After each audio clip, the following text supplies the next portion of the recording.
Hello，你好，哇啦哇啦，欢迎回来。Wisdom Wednesday with Johnny Tiger and Kitten. the way I say 欢迎回来 it means welcome back. And then Kitten used to think I said walla walla. So one time she asked me, what does walla walla mean? I said I don't know. What's walla what walla walla? And she said you always say hello and welcome back walla walla no, Wisdom Wednesday. I said 欢迎回来 not walla walla. I don't know. 欢迎回来。I think Kitten needs her ears checked. By the way, she gave me a couple of these new water bottle called Owala. Yeah. So that's now I have Walla Walla water bottle. One for my coffee and one for my water. Yeah. Every day I'm like the old water girl. I have to carry several buckets of water from the well back to the farm.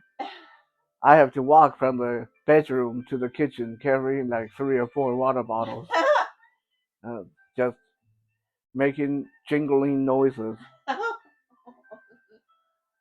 It's true. Every morning I gotta take Tiger's water, and then I take Kitten's water, and then I take my 2 Walla Walla and carry them to the kitchen so everybody get refills.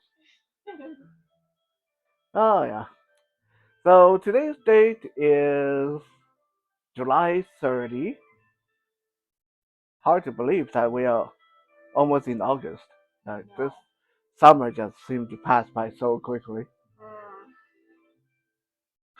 Um, Big PSA. Weather is very hot, especially here in BC and parts of the US, Europe, Taiwan, Guam. So get yourself a Owala. No, they do not sponsor me. But when you have a Owala water bottle, you keep your water cold if you like cold water, keep your water hot if you like hot water, and it's so easy to drink from. I got a straw, a mouthpiece at the top. So uh, honestly, like I already drink a lot of water normally, but even with with Owala, I find I'm always running out of water because I drink. It's so easy to sip from it. But be careful, you don't want to drink all your water at one go. This is one thing that people make a mistake on when they drink water, if they guzzle it down. Now, when you put a liter of water into your system all at one go, most of that water will end up being wasted, okay? Because your body have a built-in safety check.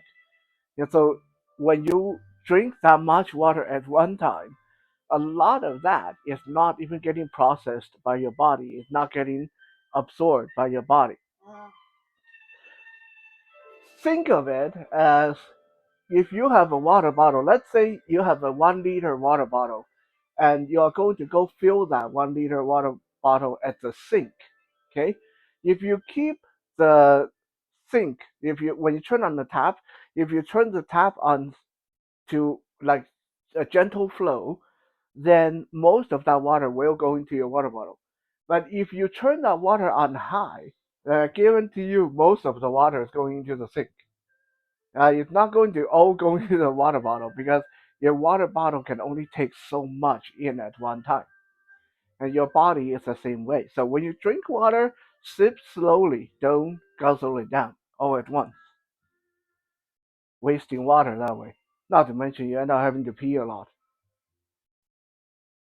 Wait, this is not Fitness Friday. Why am I talking about water? Um, Today I'm going to talk to you guys about a job, one of the most high risk jobs in human history. This job is so high risk that most people who got this job, especially in China, most people got this job did not live past their 40s. And a lot of them didn't even survive more than a couple of years doing this job. And yet, there's so many people who plotted and schemed and connived and murdered and cheated and did anything they could to get this job. This job is called being the emperor. No kidding. Being an emperor is one of the most deadly, high risk jobs in Chinese history. In the entire Chinese history, if we count kings, queens, emperors, okay, so basically royal leader, we'll just call them royal leaders, all together throughout Chinese history, there were 611 emperors, kings, queens altogether. Out of these 611, 272 died horrible deaths. Right? So that's almost half. That's almost half of them. And most of them did not live past their 40s. If you were a king or emperor in ancient China and you could live to your 50s, that was amazing. Just to illustrate how dangerous it was to be an emperor, today we are going to talk about three of the most WTF emperor deaths in Chinese history. And these deaths were so weird and unfathomable that they're still being studied today by historians and scholars. And exactly what happened? How did this happen? Okay. Number one, this one I actually talked about before in the episode called Death by Oatmeal. There was a Chinese king in a period of spring and autumn. So give you guys an approximate. That's about 3,000, almost 3,000, maybe 2,800 years ago. Right? There was a period when China was splintered into many, many small kingdoms, and everyone fighting everyone. Almost like anyone who was a head of a village could form their own kingdom and try to take over their neighbors and stuff like that. There was a kingdom, a Chinese kingdom called Jingguo, or Jingguo, actually, sorry. My English accent slipping in there. Jingguo, and Jingguo had a king. Uh, uh, Now, this king was not feeling good. Like he was not feeling particularly good. One day he was feeling kind of sickly and low on energy, so he decided to get an, a fortune teller to come and tell him what's going on. I don't know why. Like people back then, they'll get witch doctors, they'll get priests, they'll get fortune tellers, but would they get a doctor? No, doesn't make sense. Doesn't make sense. But back then, people didn't really trust in the medical stuff. They believe in the superstition. So the Jingguo king uh, asked his royal guard to fetch the best fortune teller to come see him. And when the fortune teller came to the palace, the king said, "Hey, look at me, okay? Look at my face, look at my hands, read my palm, read my tarot card. Okay, maybe not the tarot card part. And do what you do, and let me know. How long will I be sick for? Like, when will this get better? And what's going on?" This fortune teller was a very good fortune teller, but he unfortunately had a problem. His problem was he's too damn honest. And so the fortune teller looked at the king and he said, "Oh, that's not good." The king said, "What? What? What's not good?" The fortune teller said, "You are really, really sick. Uh, you will not live long enough to have fresh oatmeal this fall. You will die before the oats are harvested, so you will not get oatmeal this year." And the king was like, "You can tell me I'm the king. I'm not going to die. Uh, Maybe it's just a flu. Maybe it's just cold. He's lousy fortune teller. Say I'm going to die before the autumn." So he had the fortune teller thrown in the dungeon, and he said, Okay, I'm going to keep you in the dungeon until autumn. If I'm still here in the autumn time, if I live long enough to have oatmeal, that means you're a charlatan and I'm going to have your head chopped off. Oh. And if I die before the autumn, then it's all your fault because you cursed me. I'm going to have your head chopped off. Wow. So it's like, damned if you do, damned if you don't. So anyway, like fortune teller thrown in dungeon. And this was right after Chinese New Year. Okay, so this is still springtime. And the emperor, the king, spent the rest of the year living in fear and thinking, oh shit, I'm getting closer to autumn. Well, I'm still here. I still don't feel very good, but I'm still here. So, maybe I won't die. Oh, shit, maybe he's right. Maybe I kind of feel like I'm going to die tomorrow. Every day of the rest of the year, he lived in fear. Finally, one day, the royal messenger came and said, "Your Highness, the leaves are turning red. It is the first day of autumn, and we had a great harvest of oats this year." And the king was very happy. See, I told you I was going to make it. This lousy, stupid fortune teller didn't know what he's talking about. And so he said, "I'm not going to have oatmeal this year. I'm going to die before the oats get harvested." So he told his royal guards, "Go and fetch the fortune teller. Bring him from the dungeon. I want to eat a big bowl of oatmeal right in front of him to show him that he's wrong." So he had the fortune teller brought in from the dungeon, and he ate not just one bowl, he ate two big bowls of oatmeal in front of the fortune teller, and then he had the fortune teller's head chopped off. Yeah. Now, I don't know if any of you have tried this before. When you eat, especially if you haven't had oatmeal for a long time, if you eat two big bowl of oatmeal at one go, two things going to happen. Eh? One, you are going to get very gassy. You're going to get stomach cramp like crazy. Oy.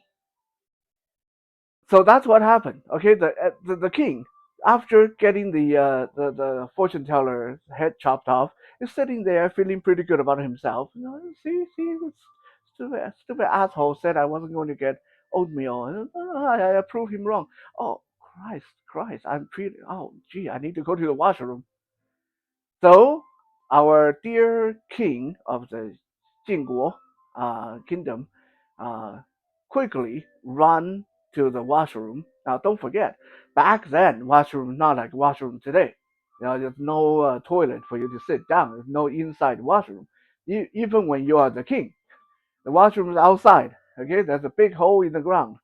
The hole is usually 10 feet deep and about 5 feet, 4 or 5 feet across. And they put two big pieces of wood, uh, and there's a hole in the middle, and you have to squat over. Okay, just to give you guys a context of what kind of a situation we're dealing with. So the king ran outside, his stomach's cramping from the oatmeal, and went to the squat over this big hole in the ground. And then the second thing happened. Okay, again, if you guys have not had oatmeal for a long time, and if you suddenly put in two big bowls of oatmeal, this happened to me all the time. Like when I eat oatmeal, like if I eat too much oatmeal, you get super drowsy. Right? There's something that in oatmeal that will do that to you. Kind of like eating too much turkey. And like I remember when I was going to work, and sometimes I would have a big bowl of oatmeal. I would have like oatmeal with honey and walnuts and raisins and cranberries and blueberries. Like I really loaded up that sucker, and it was such a good breakfast.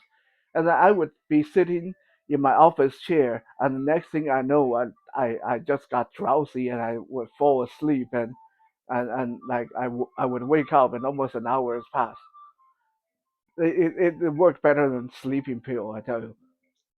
So our poor king uh, had 2 bowls of oatmeal after being scared the entire year, run to the washroom, squat over this big hole in the ground, got drowsy, and slipped. Oi. And it wasn't until a day later when his people found him already drowned in the outhouse. No. So that's our WTF, Death to the Emperor #1, the first and only Chinese king who ever died from drowning in an outhouse.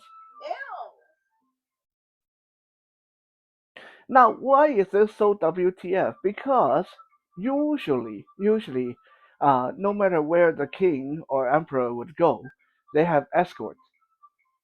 Okay, so there's usually eunuchs, royal guard. Like they don't go anywhere. Like even when they're sleeping, even when they're having sex, they have people watching all the time.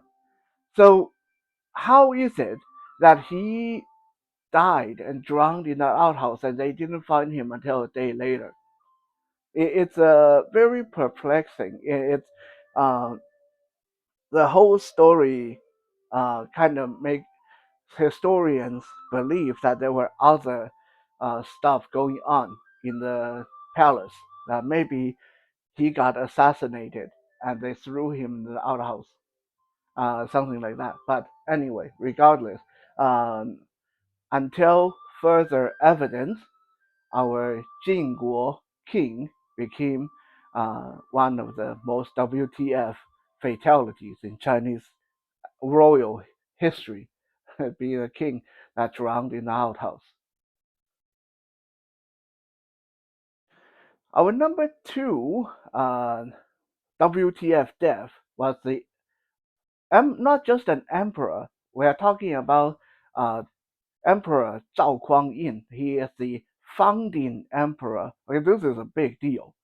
If you are a founding emperor of a dynasty, right, you're the grand emperor. You are the guy who created this dynasty. That you're a big deal. You're the like the creator in a sense. Okay, so Zhao Kuang-yin, Emperor Zhao Kuang-yin was the founding emperor of the Shang dynasty, one of the most powerful dynasty in Chinese history. And when Zhao Kuang-yin was about 50 years old, he lived a pretty long time. Okay, when he was in his 50s, one day he suddenly got sick, and he spent a few days in bed and wasn't really getting better. So he decided to call his younger brother, Zhao Guangyi. Uh, okay, that sounds very similar. So we're going to keep it a little bit more simplified, right? We're going to just say uh, Zhao Guangyi. We'll call him Lenny. Okay, we'll call his younger brother George. It's easier for you guys to like understand and memorize because their names sound so similar. It's going to get really confusing. Okay, so our emperor Lenny, he's been very sick, so he decided, okay, maybe I'm going to die or something. I don't know, like, and he decided to summon his younger brother George into the palace and say, I want to uh, I want to have a dinner. I want to have a dinner alone with George to talk over maybe something about the will, maybe something about what happened afterward, what maybe just talk about the good old days. We don't know. No one knows because when Emperor Lenny summoned George into the palace, they shooed all the maids and servants out of the room and closed the door. Okay, so it's in this room.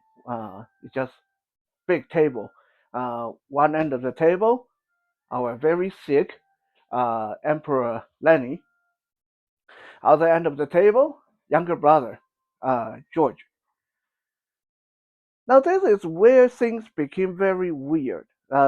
His historians have so far been able to uncover some text that basically said the maids and servants were waiting outside, and while the two uh, were inside, the emperor and his younger brother were inside talking about who, or God knows what. And about 2 hours later, okay, so they really had a long talk. 2 hours later, according to historical text left over from some of these servants, 2 hours later, they, they started to raise their voices. Maybe they got drunk, maybe they got into an argument, but it sounded like they were arguing, sounded like they were yelling, but no one could really understand what's being said because, you know, in a palace, obviously everything's very secure, hard to hear through the door. But suddenly, people could see on the window. Back then, the windows were all paper, like there's no glass. The windows were all like paper, and you can't really see in, but you can see shadows. You can kind of make out what's going on by the shadows being cast on the window. So people saw on the window, on one side of the table, George, the younger brother, stood up, and then from the shadow, people could see that George was backing away, like slowly backing away. And then there was a flurry of motion, like the shadow was really shaky, and so it shows that there's some commotion going on inside. And then people heard the Emperor Lenny's cane. He's the cane he kept because you remember he was very sick, so he had a cane. So people heard the cane uh, hitting the floor like that, and so you see this, you can imagine what like how it looked like to the servant and maid. Like first you hear them arguing, and then you see what looked like younger brother George is like standing up and backing away, and then there's a lot of like flurry of motion on the window shades, and then you hear the emperor's cane go like bang on the floor, and then they heard the last word of the Emperor Lenny. Emperor Lenny said, "Good on you," or it might have been "good for you." They couldn't really make out. Remember, it's really hard to hear. He, and then nothing. Everything went quiet. And it wasn't until the next day that it was announced that Emperor Lenny, our emperor, founding emperor Zhao Kuang-yin, passed away. Oh. This is one of the most unsolved mystery in Chinese history, in thousands of years of Chinese history. No one can say for sure what happened inside that room. Some people said maybe the Emperor uh, Lenny called his younger brother into the palace, and the two of them got into an argument because the Emperor Lenny wanted to pass the throne down to his son. And maybe George, the younger brother, said, "Hey, wait a second. I'm still here. Hello? Like, your son is only 3 freaking years old. Why don't you give me the throne? You're going to die anyway. Why don't you give me the throne?" And maybe Emperor Lenny said, "No, no, that's wrong. My throne is for my son." And maybe George stood up and grabbed the cane from beside the emperor and smacked him over the head with it and killed him. And this is one uh, theory that what happened. Another theory, a more credible one actually, because why the first theory sounded dramatic but it's not credible because if George uh, if George really grabbed the cane and smashed the emperor over the head, you would hear the emperor scream. you would hear the emperor call for help. You wouldn't hear him just saying "good for you" or "good on you" or something like that. And those were his last words. Okay, so most likely, it's our second theory of what happened was George probably poisoned the emperor's food or wine because there's only the two of them in the room. No one was there to see it. So maybe George poisoned the emperor, and when the emperor felt that he was poisoned, maybe when the poison started to work, the emperor grabbed his cane and get up and try to attack George.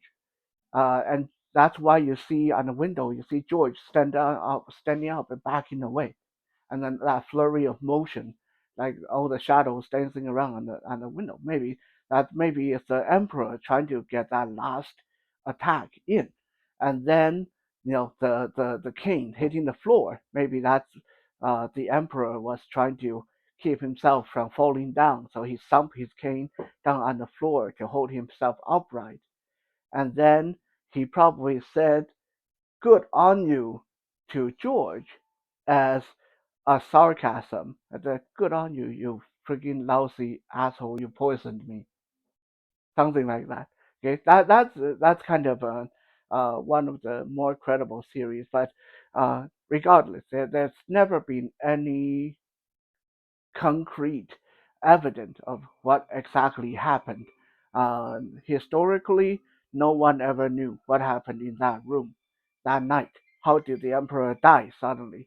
And why did the throne go to younger brother George rather than the emperor's son?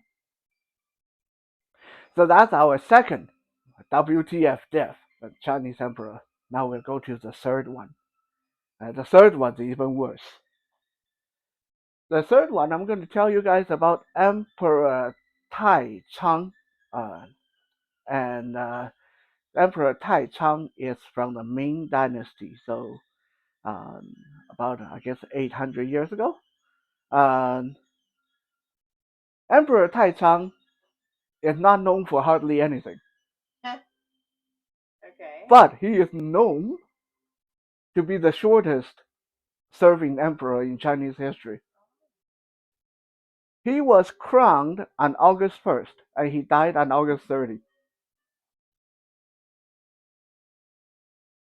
The saddest part about Emperor Taizong was he waited 39 years to be emperor. And he was the crown prince for 39 years. And then finally, dear daddy passed away. And he got to be emperor. And he was only emperor for 1 month. And then he died. How did this poor crown prince, how did this, the shortest serving emperor in Chinese history, how did he die? Okay. Um, it's all because of an evil stepmother. You see, even though Tai Chang was the crown prince, but uh, he wasn't a son from the emperor's official queen. In another word, to keep it short and blunt, the emperor uh, had a queen, and they were not having any luck having kids. And one day, the emperor saw that they have a very nice looking maid, and the emperor had some fun with the maid. Yeah. And the maid got pregnant and had the baby. So since that baby became the emperor's first son, he became the crown prince. Now, obviously, this made the queen very unhappy. So even before Tai Chang became emperor, even when he was just the crown prince, there was already one instance where the queen hired an assassin to try to kill him. The Tai Chang came into his bedroom one day and there was a giant muscular dude with a giant club hiding in his room and trying to kill him. Luckily, the royal guards were nearby and they saved him and they caught the guy. And after a lot of torture and interrogation, the guy fessed up, and it was the queen who hired him to get rid of Tai Chang. But don't forget, Tai Chang was not the queen's own son. Okay, so later the queen did have a son. So now that the queen has her own kid, she obviously wants her kids to be crown prince. But because Tai Chang was the firstborn, so the only way for the queen's own son to be crown prince was to get rid of Tai Chang. Now, just happened the emperor, first, he was kind of feeling guilty about cheating on the queen with the maid. Second, he really hated this crown prince. Like his own dad hated him. uh, because to for most purposes, Tai Chang, the crown prince, was a bit of an embarrassment for the emperor. Everybody knew, it's this crown prince was uh, emperor's bastard son. So the emperor really didn't punish the queen when they caught the assassin and discovered that it was the queen that hired the assassin. The emperor basically uh, pinned it on a couple of underlings and executed them and called it a day. Because he didn't really want to get rid of his queen. So after this attempt, Tai Chang became very careful. Okay? Everywhere he went, he made sure to have guards, bodyguards, people with him, and really watch his steps. And finally, on his 39th years, and when he was 39 years old, Daddy Dearest died. Emperor died. So Tai Chang became the crown prince, became the next emperor, got crowned on August 1st. August 1st, he was crowned the new emperor of Ming Dynasty. August 2nd, his stepmother, the queen, came to him and said, "Hey, congratulations! I'm so happy that you're finally the emperor. Like all the stuff that I know people said that I hated you and all that stuff, but it's not true. I loved you. I'm so happy that you're the leader now. And hey, by the way, just to show you how happy I am, I brought you a gift." What did the evil stepmother give our new emperor Taicang? She gave him eight of the most beautiful and well-trained women in the kingdom. Wow. Eight of them, drop dead gorgeous, like, and all trained in the way of how to please a man. Personally handpicked by the queen and hand trained by the queen for one purpose alone, which was to basically sex him to death. So, August 1st, Tai Chang became emperor. August 2nd, he received his eight gorgeous women. By August 10th, he could not even get out of bed. He was so exhausted and drained by August 10th that he was barely alive. And just to make sure they hammered the nail into the coffin, the queen sent over one of her personal royal physicians to see, hey, the queen heard that you're really sick. You've been really enjoying these women. I got some medicine here for you, and that will help you get better. What did the royal physician give him was not the medicine he needed. What the royal physician gave our poor Emperor Taicang was cleansing medicine. Okay, so imagine this. This guy has spent the last 8 days being surrounded by these eight women who were trained for the one specific purpose, which was to sex him to death. Okay, he can barely move by this point. and then you give him cleansing medication. Dehydration. He ended up getting diarrhea so bad that, according to the palace record, he went to the washroom 30 times that night. By August 30, our new emperor Taizong was truly and finally dead. After diarrhea, after these women having all kind of sexual activity with him day and night, the final straw that broke the camel's back was another one of the queen's advisor came to him and said, "Well, we got this really good medicine for you. It will make you feel really good." And this time, rather than cleansing medicine, they gave him what amount to Viagra. Okay, so this poor dude spent all this time being drained by these women, and then have to get diarrhea so bad he went to the bathroom 30 times in one night, and then you give him Viagra. His heart couldn't take it. And the poor guy passed away on August 30, only 29 days after becoming emperor, and the queen's own son finally became the next emperor. So, as you can see, palace politics, royal politics, very, very crazy, very brutal stuff. We had one king who drowned in the outhouse. We had one emperor who had a dinner with his brother and never got out of it alive. No one knew what the hell happened. And then we had an emperor who, well, basically got so much sex and died because of that.